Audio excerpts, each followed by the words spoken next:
Assalamualaikum dan salam sejahtera bersua kembali dalam channel Malaya Table.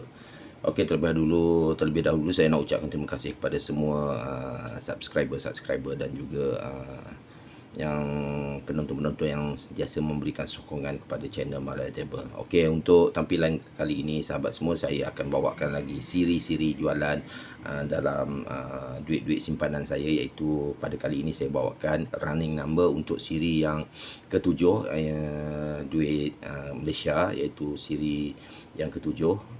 Yang apa saya nak buat jualan pada kali ini adalah running number.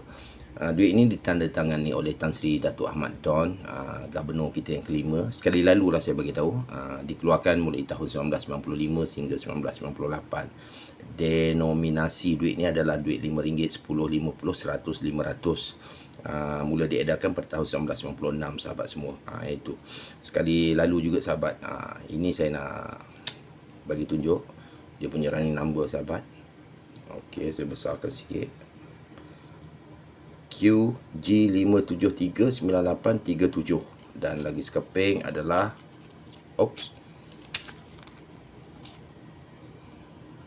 QG5739836. Maknanya 3637. Dua keping ni sahabat saya nak jual dengan harga, nilai harga RM68 siap pos. Itu sekali lalu lah saya bagi tahu. Duit ni masih lagi dengan tema artifak budaya lah, motif artifak budaya.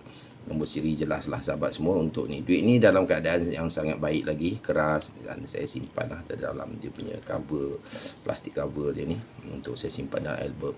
Itu saja sahabat untuk sekian dan Assalamualaikum.